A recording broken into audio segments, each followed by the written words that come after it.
wouldn't it be great if your dad had been able to talk to you about these emotions? Every guy nods their head. Every guy's like, I wish my dad would have, or I wish my grandfather would have, or I wish men in my life would have told me it's okay to be anxious. It's okay not to know the answer, right?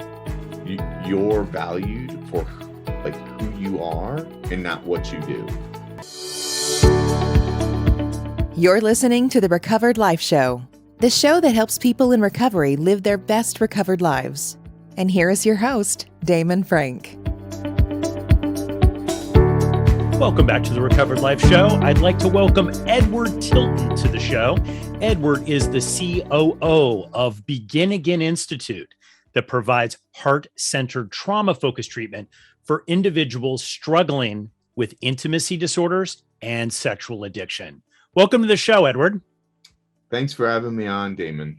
Thanks so much for coming on the show. You know, I was excited about this episode because we're going to talk about something that a lot of people don't really talk about in recovery, and that's intimacy. And you are an intimacy expert, and, you know, working with your great company, Begin Again Institute, that's what you really focus on. You know, and I think I first wanted to kind of ask you this question, you know, what is intimacy, and, you know, what function does it play in your life?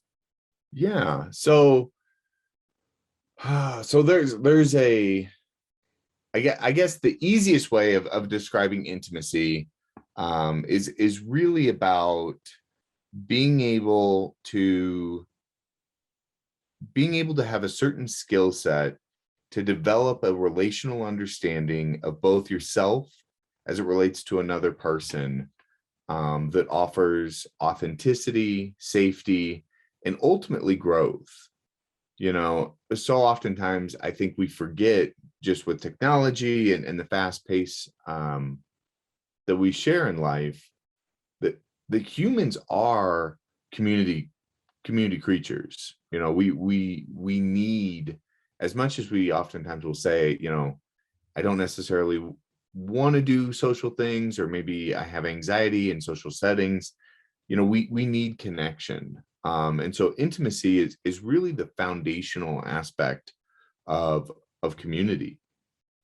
So that's like the basic piece. The reason why, you know, intimacy is so important is that growth aspect. You know, it's really about being able to have a reflective understanding of people's experiences and people's successes, because our lives are not long enough to make all the mistakes that the world has to offer.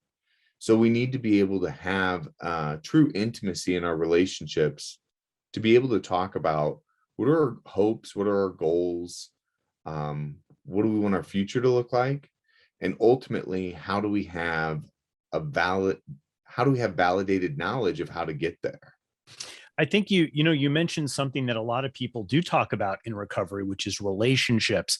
And relationships tend to be a sign, you know, of people that are struggling with addiction, when they're actively using, or even after they're sober.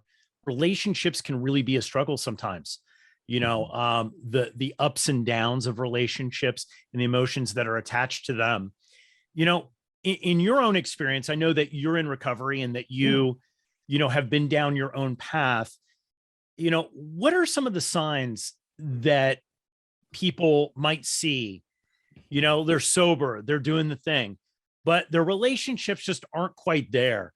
Is the problem intimacy usually? Is that usually what's going on? Is it the inability to really connect deeply with people?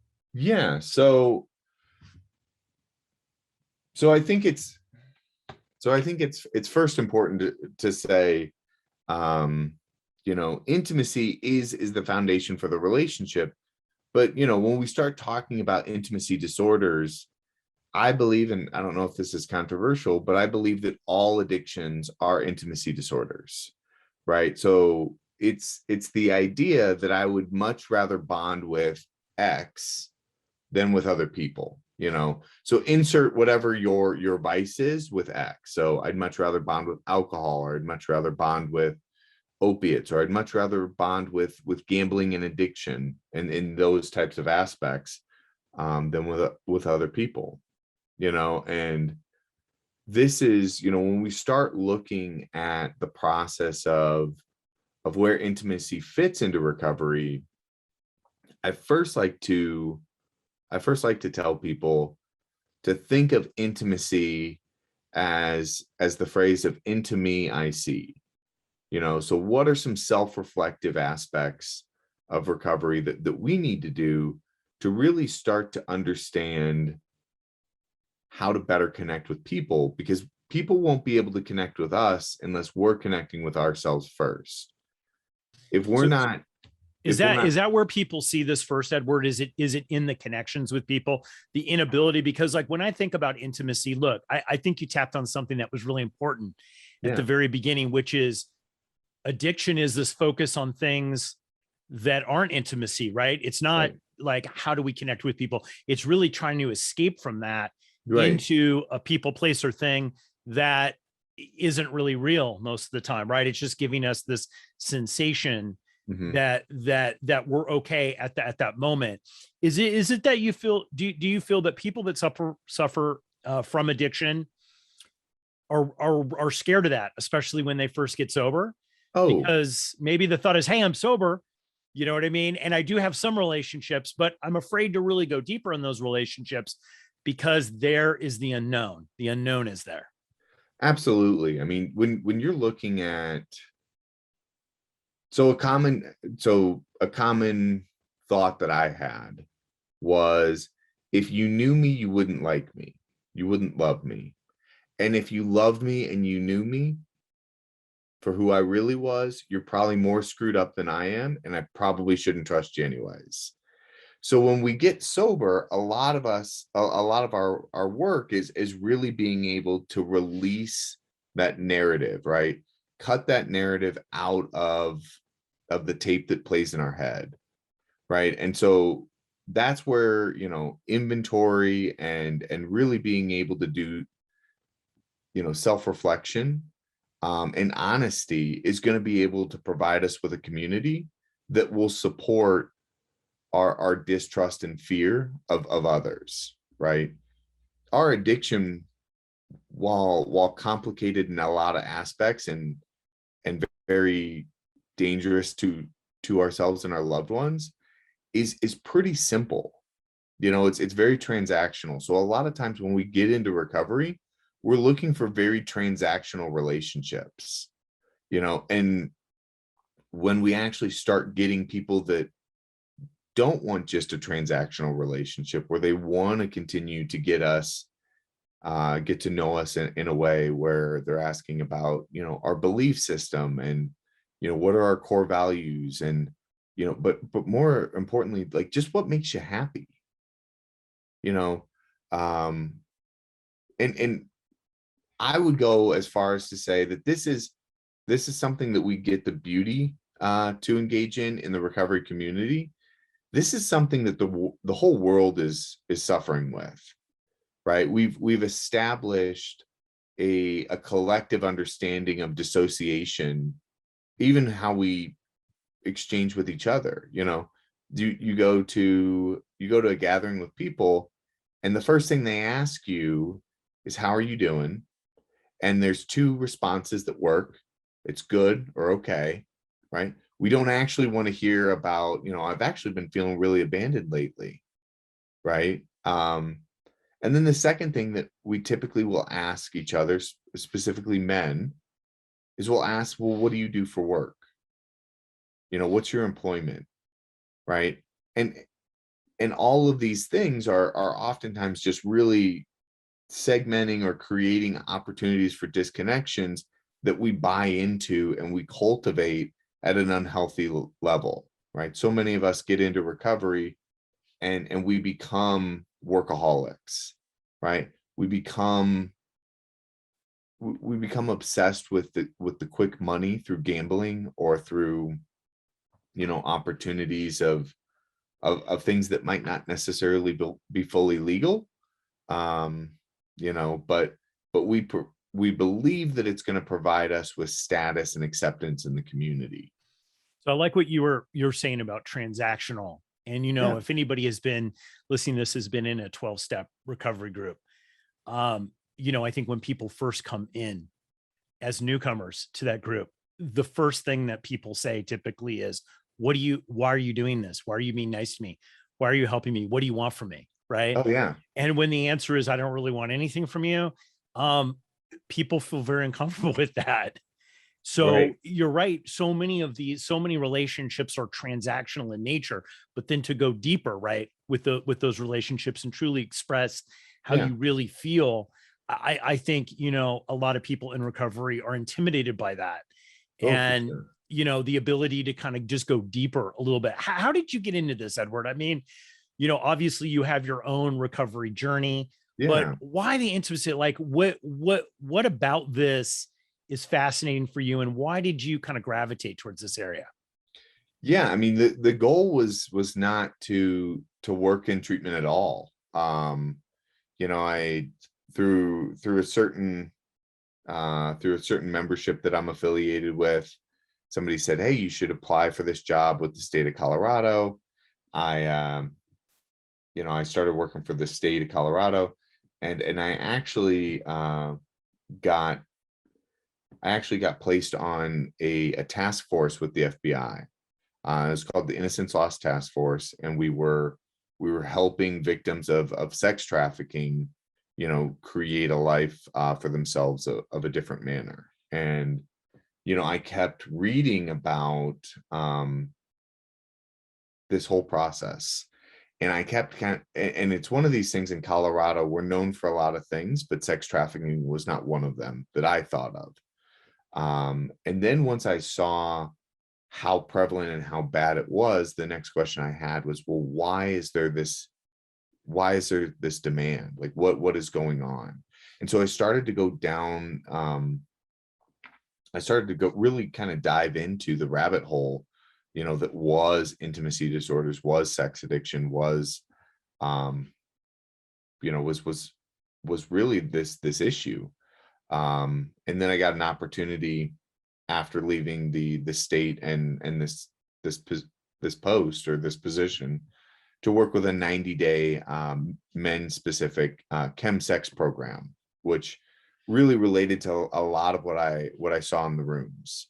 It was a lot of guys that were really struggling with substances, and then when they would be using that, their behaviors sexually would increase.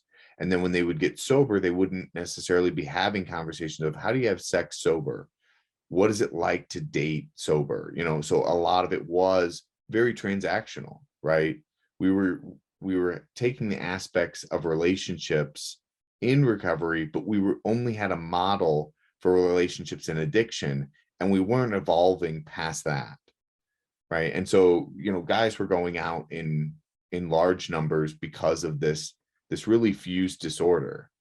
And then worked for that program for about 3 years, and then had the opportunity to work with Begin Again Institute, and really had an opportunity to enact a treatment, and what I believe is part of the solution for guys that are really struggling in this way, that they might not have the ability to go away for 60 or 90 days, but almost all of them have the ability to go away for 2 weeks. Yeah, and I think you were talking about men, right? Like, and Yeah. I think that this is just an issue that guys really don't want to talk about, right? No. Like they don't, but it seems to be the key. At Recovered Life, it's really about living your best recovered life. That's why we do this in the show. Ultimately, is to give people insight about how they can live their best recovered life, tools, tips, things like that. And really, it comes down to this openness and intimacy and the ability to be vulnerable and to trust. I mean, I know that most guys in general don't like to trust people. That's Mhm. just not something that they want some sort of leverage Yeah. over the situation, because they don't want to feel vulnerable in any sense. No. Um, and do you feel that this is a common thing with people in addiction that have intimacy issues that come to you? They just really just can't, they just can't go there. And I guess the question is, why can't they go there? What's Yeah. really preventing men specifically from able to have deeper relationships? Why is it so scary for them? So this is this will be my little soapbox that I get on, but I believe that, you know, and granted, this is my perspective as a, you know, a white hetero male. So I don't want to discount any other perspectives or not be inclusive of others, but from my experience, I believe that a lot of masculine culture um is rooted in emotional dyslexia. You know, I believe that we're raised to win, we're raised to be dominant, we're raised to be stoic. We're raised to, you know, not cry and to, you know, win at all costs. We're only really allowed to show true emotions in certain settings. You know, we're only allowed to show emotions if we're playing sports. We're only allowed to show emotions at funerals. And outside of that, it's really discouraged. And you know, I worked with a gentleman named Dan Griffin, who wrote A Man's Way Through the 12 Steps for a while. And you know, he talks about this thing called the man rules. And so a lot of the man rules are really rooted in this idea that if you're not abiding by these rules, you don't have safety. You know, you don't have the nod of the group, so to speak. And so when we're talking about like how do you get there, for a lot of guys, we're asking them to be unsafe. And so this is the other piece, is for a lot of men that are going to treatment, that are in the rooms, that are really struggling to make that shift, we have to start seeing resistance as the first form of engagement with men, with working with men specifically, to develop intimacy. You know, we have to see that I'm resisting what you're asking me to do because I understand what you're asking. So it's not that we don't know what you're trying to get us to do. It's that we know enough to say that that's unsafe. You know, I know that pretty much any guy who has entered into a 12-step program is always told, hey, go to men's only meetings, right? Right. They're always told that by people who have great sobriety. Like, hey, you should, most of the meetings you go to, or a chunk of them, should all be Yeah. centered around other guys. And, you know, as being somebody who's sober long term, I look at the growth that I've had Hmm. in different areas, and usually it came from those groups or something, a mastermind or something. Yeah. You know, we have I'm a part of a group called Old School, and shout out to anybody who's listening that's a member of that group. And, you know, most people have over 20 years of sobriety. It's a Yeah. very small knit group. But something that I found is that if one person can go a little deeper Yeah. and really be honest, what happens is it's like it's like a chisel, in a way, a wedge.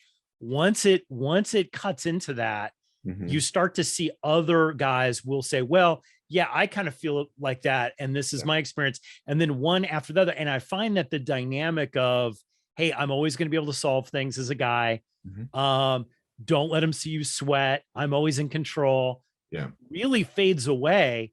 And the people who still stay like that are intimidated and leave, Hmm. is what I find.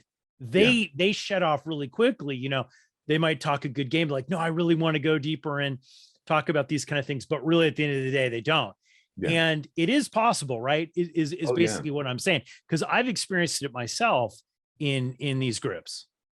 Oh, absolutely. I mean, it's a when as men, we're only as vulnerable as the least vulnerable guy in the room, right? And so what you're saying is just so important, where when one of the guys will take one step deeper, right? And we call this the surface to depth approach, right? When people stop talking about what they do for a living, and they stop talking about sports, and they stop talking about vacations, but they really start talking about, like, you know, maybe raising children or having a legacy or really being part of a community and being seen in as a person, not what we do or what we provide, but as a person, um, it it does something to our brain. And this is really important because it gives a permission to disclose and to be part of something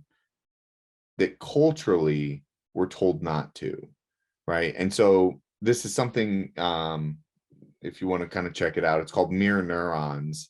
And so mirror neurons work in two different ways, right? So they work in a verbal and a nonverbal way, right? So the nonverbal way is Damon, you yawn, I'm gonna yawn, right? It's your brain looking at somebody else and going, hey, you probably need a little bit more oxygen too. You should yawn.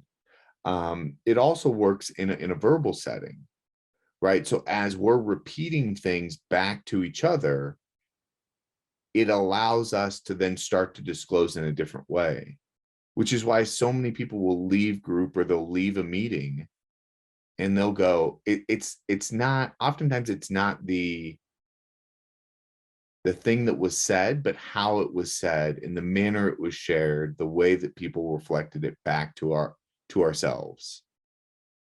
Because what they're doing is they're saying, in our culture, you are allowed to be afraid. You are allowed to feel abandoned. And we will hold that aspect for you. We will support you. And you are not in the fight alone.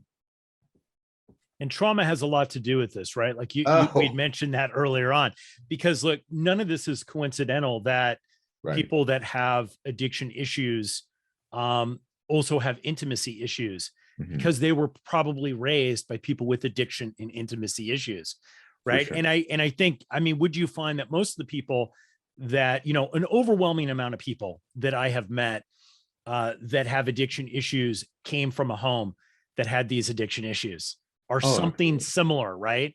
And the whole key behind that, like in a home that has addiction issues, you learn, one of the things that you learn very quick is not to really tell the truth about how you feel, right? No. And so as you go through and addiction plays its role, and you get to a place that time that you decide, hey, I'm going to recover, if you're lucky enough to get there, this everything inside you, especially as a guy, screams, hey, don't do that. Right. That's just, and you're talking the neurology of like, can you dive into that a little bit? Because everything, if somebody's listening to this right now and they're thinking, man, this might be an issue for me, like I need to work on this a little bit and focus on this.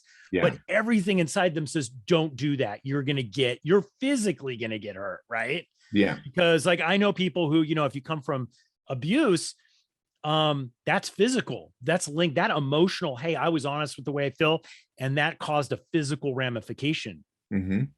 Well, and that's the piece, that's one of the pieces that I would just say is, it can't be discounted, is the physical response, to a traumatic trigger, right? And so there's a couple of things. For me, I would say it's always important to kind of check the intentions of a relationship. So if you're the person that's listening and saying, hey, do I struggle with intimacy? The answer is probably yes.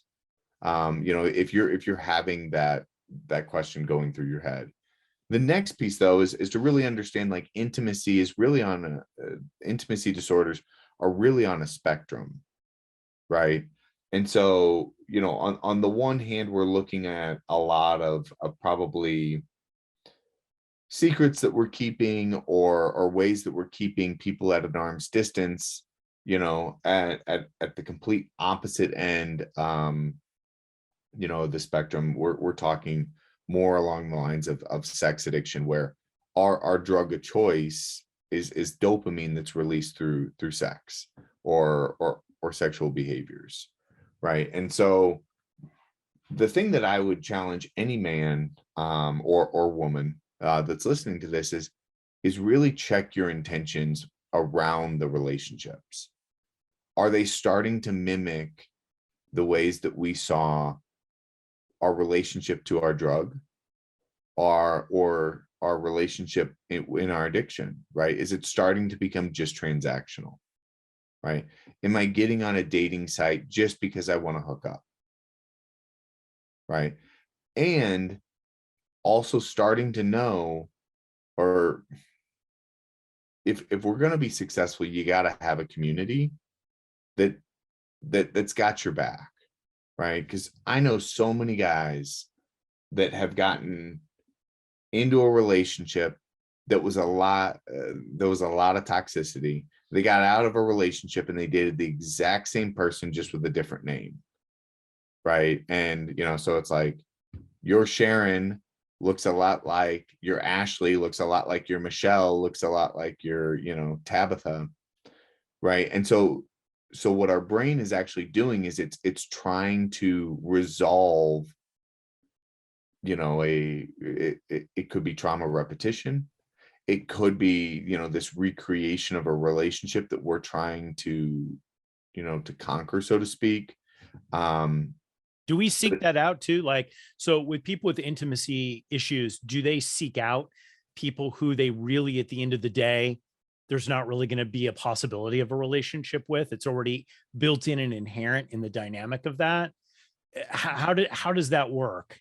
Yeah, when you talk about things like codependency, right? Everybody has one interpretation of codependency. The other is really, my wounded self recognizes your wounded self. And we like each other. My inner child likes your inner child, typically for the similar wounds, right? What I would say to this is, it has to be something, because I see time and time again guys getting in. It's like they've got a magnet, right? And so what I would say is this: the physical responses to fear often mimic the physical responses to infatuation, right? So oftentimes guys are looking across the room and their heart is racing, and their palms are sweaty, and they're getting really excited, and they're going, it feels like time stood still. You talk to a survivor of trauma and they'll tell you almost the exact same thing. They'll say, Boxers will say, like, right, boxers will say, it's like, oh man, it's like, it took forever to get through that round, right? But it was only a right, minute or whatever. So yeah, yeah, absolutely. And you see this a lot in recovery circles when you say like a magnet. We always said that people in recovery have broken pickers, right? Like they right, will pick the absolute worst case scenario for them. right. They'll pick it every time, right? But really, the picker's not broken. That's how the picker has been designed to That's pick. that's the key. That's the key. Early childhood wounding, right? And so when we talk about early childhood wounding, less than 5% of the guys who come to our program actually identify what we call big T traumas, right? So, 9/11, war, natural disasters, terrorism, things like that. The rest of the guys that come through, so we're talking 95% of these guys, have some, what we would call little T trauma, or what we call vacancy and violation wounds, right? So I got consistently bullied because I was the last guy in my class to hit puberty. I had an older brother that constantly picked on, so it can be bullying. And as guys, this is where the culture of masculinity really comes into play. We're often told that's what made you a man. So when we tease apart some of these traumatic events, I have the narrative of that's what made me be a man, combo with, we got to talk about this.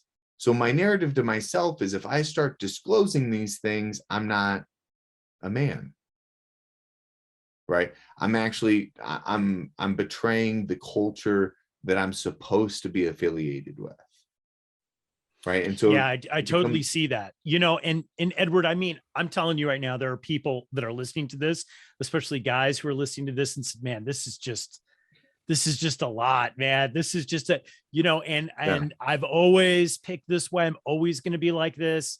And maybe, people are listening to this. I don't want to be like this. I feel like Yeah. this is an issue. Is there hope here? Like literally, because I know a lot of people would say, well, that's just the way I am. I've been sober years, decades, whatever. This is just the way that I am. This Yeah. is who I am in the core, and it's not really going to change. Maybe it will get a little bit better. But from what I'm hearing from you is there's hope to make really drastic change Oh and yeah. really have really deep intimacy in your life. Well, and that it's absolutely true. I mean, a lot of what we're seeing, I mean, I would just say we got to do better.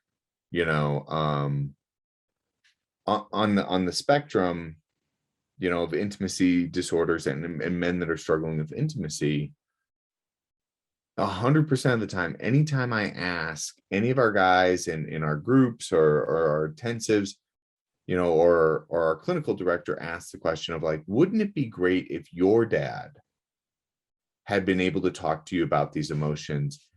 Every guy nods their head. Every guy's like, I wish my dad would have, or I wish my grandfather would have, or I wish men in my life would have told me it's okay to be anxious. It's okay not to know the answer, right? You're valued for like who you are and not what you do.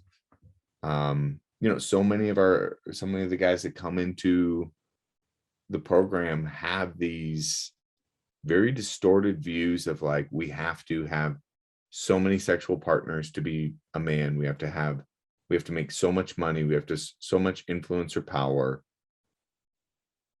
And if you're not these things, then you're not a man. And it's just not true. And what we're starting to see, and this is the next level, this is the next generation.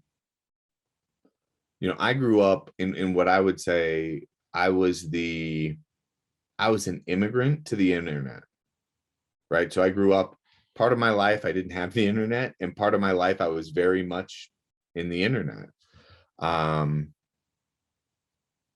The guys that we're seeing now are natives to the internet. The amount of information that they're getting, and I use this specifically, the information that's available for men to understand about sex or relationships or masculinity in an unhealthy way is really vast. And but there's no verification of knowledge. So a lot of guys are typing in sex and they're getting crazy amounts of material, but there's nobody that's actually walking them through and saying, hey, I hate to tell you this, but pornography is not real. Right? That's this, it was a tough lesson for me to learn, but it was the same lesson that I had to learn when I found out that WWE and the NWO weren't real wrestling, but it had to happen. And we're just at this age that, like, if we're not doing it in our generation, the next generation, the generation that follows, is really being left on an island. Edward, this has been a really great show, a topic that people are afraid of, quite honestly, intimacy, men, addiction. Thank you so much for coming on today. If people want to know more about you, how do they find out more about what you're doing at Begin Again? Yeah, I mean, you can find us at beginagaininstitute.com. We don't take everybody. We really work with a specific population, but we do want to always see ourselves as a resource. So if you're not a right fit for us, we love to connect people with sex addiction therapists in your community or trauma-focused therapists in your community as well. So it's a great resource. We also have a full listing on the Begin Again Institute and Edward Tilton on Recovered Life. So you can also find out more about him there as well. Edward, thanks so much for coming on the show today. Thanks, buddy. Keep the conversation going. Join Recovered Life, a community of like-minded people who are looking to live their best recovered lives. Membership is free, and you can apply at recoveredlife.us.